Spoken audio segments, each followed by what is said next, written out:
Hey, tractor people. I'll probably post this on both channels. I got my mechanics on my Good Luck America channel and on my horsey tractor people on my horsey channel. Hi, boys. They're helping me. So, this thing was really leaking bad. This one isn't leaking. And so I asked a couple people about changing this, and the theory is if you don't change them both, because the hydraulic's under pressure, it will always find the weakest link. So I've had those two changed, and as soon as those two changed, this one started leaking. So if I have these two changed, I've got new seals on all of them, and hopefully there won't be a weak link. If I just change that one, since these seals are old and all the other three have new, this is probably where most of the pressure will cause a leak. So I'm just going to do them both. So fairly easy job to get it off. I took it off. You want to loosen this first with a, if you want to pull the seals out. I'm not pulling them out because they're going to charge me $100 or $90 for an hour of labor to do it, plus the seals. So I called Kubota, and they want $199 for the seals for this, for one side. That's $400 just for the seals. And then they want an hour labor, which is $135 for an hour labor on each one. And I'm like, you got to be shitting me. So I found this other guy that just charges $90 labor, and they bring it over to a seal place, and they have them match the seals instead of buying it from Kubota. And that's what those two are done with, and they're not leaking. So I'm going to use the same guy. I'm taking both of them off, and I'm bringing them over to him. Just for a couple tips that I do, in case somebody else wants to do it, is I don't want dirt and dust while I'm waiting for this to get done to get into my lines. So I just put a little sandwich baggie and then put a little piece of tape on there to cover that up. And I did the same thing on the other one. That way I don't have dust and dirt or dirt dauber or bugs going in there and messing up my clean fuel. Getting this out, the hardest part was just undoing these long screws with this long lock nut. So I got those off. I put that on there. On my other ones, just so I don't get dirt in the little thing there, I just took an old earplug that I have. I save all my old earplugs, and I put those in my air guns, all my air tools. So I use my old earplugs, just squeeze it in there, and then that keeps dust out of it when I'm not using it. So I just stuck old earplugs in both of these, and that way I don't get a bunch of dirt or stuff in there before they clean it. And so I'll take these off. Of course, make sure and release all your pressure so there's no pressure in there. Just wiggle your little handle up, down, left, and right, and it'll remove all the pressure. And now I'll take these two lines off here, which is 2 screws, and take these off, pull it off, and get it down to the shop and have them do the seals. Okay, got them both. The boys are in there still helping me out. Thanks for the help, boys. Okay, so both are pulled off. I've got those things that are the tubes kind of rolling in some of the grease or some of the fluid that came out. I'm going to clean them up and polish them up real good before I put them back in. And although they look pretty good, I don't see any pitting or rusting, but I'll go ahead and clean those up. Okay, so I took some of this steel wool, kind of cleaned up those 4 pins, and then I just put a little brush on the grooves on here because they haven't been cleaned forever. So those locking nuts will go on a little bit better, maybe come off if I ever need to take them off again. And then I spread a little grease in there, and you can tell this little thing right here, they have little Zerk fittings just on these two, and then there's a hole that the grease comes through, so it gets on the inside of the sleeve, I guess. This one doesn't have the Zerk fittings. It actually has a Zerk fitting on the big part that holds the pin. So got those cleaned up and ready for the reinstall whenever my seals are changed. All right, I'll add this in.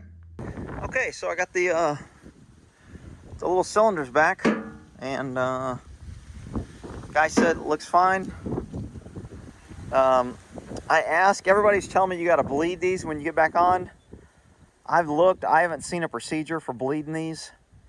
I asked the people that work on tractors for a living, and he says you don't have to bleed them, just work them. He goes, it'll jump a little bit, there'll be some air in there, but the fluid will fill back up and work its way back in. You don't need to bleed them.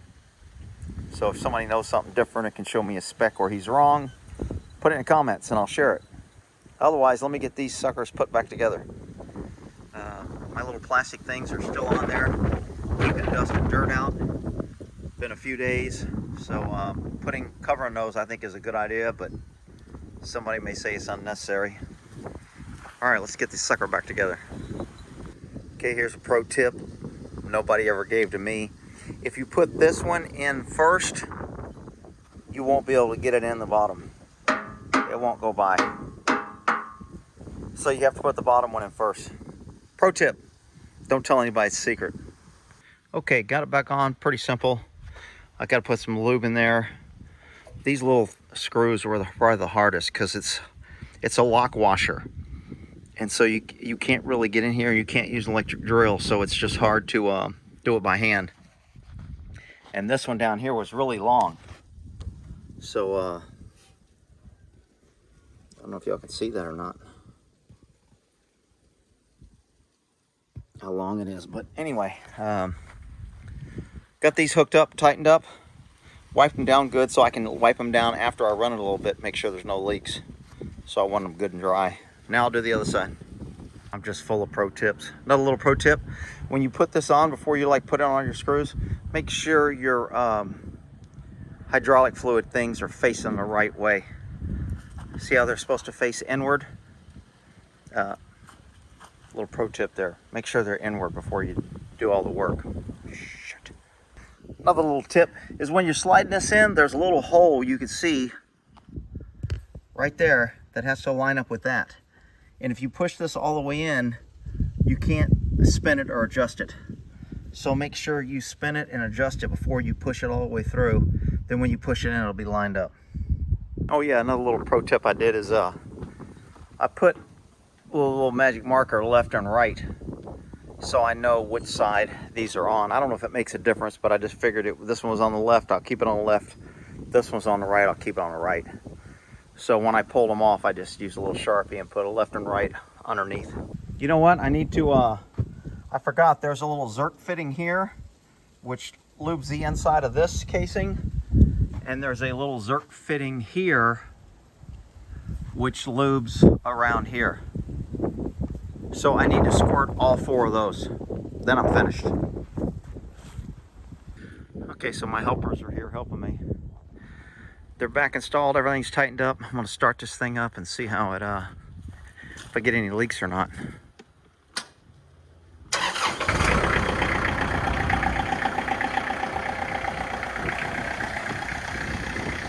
So I'm assuming the hydraulics is kind of running through here right now without me even moving the little handle. But I could be wrong. Maybe it doesn't start pushing hydraulic fluid till I work it. So let's work it.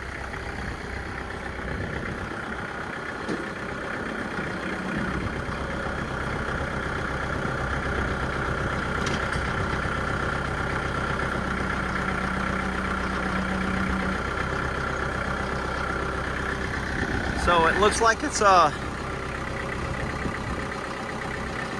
little jerky. See how it's stopping and I'm not changing my hand? It's okay. Just getting the fluid through. Don't see any leaks out the bottom here. Looks good. Thanks for the help, boys.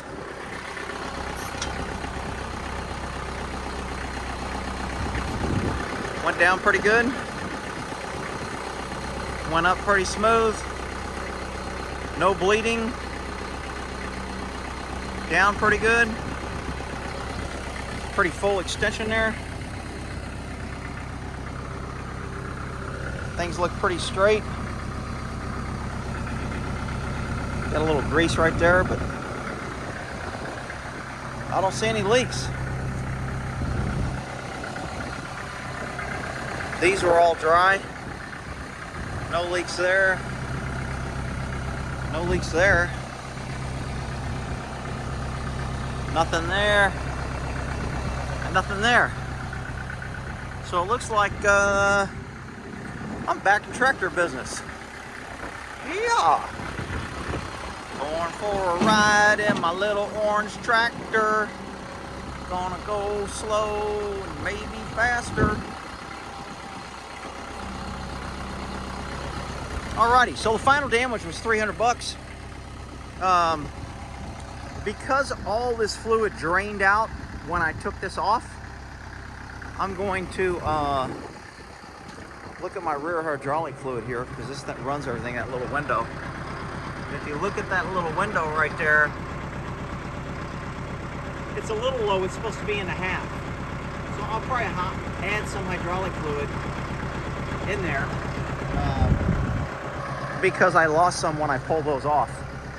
All the stuff that was in the tube already and the stuff that drained out of these guys. So looks good. Yay! Dad's got his tractor back. Good boys.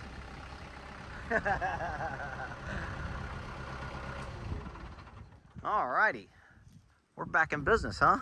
Let's see if that little window went up with any fluid. No, it didn't. I think that's the same it was. When I turned it off, I didn't know if some of the fluid would drain back in there. Alright, thanks for the help, boys. I know, you're a good boy. I know, you're a good boy. Alright, we'll end that there. Fixing the tractor hydraulics.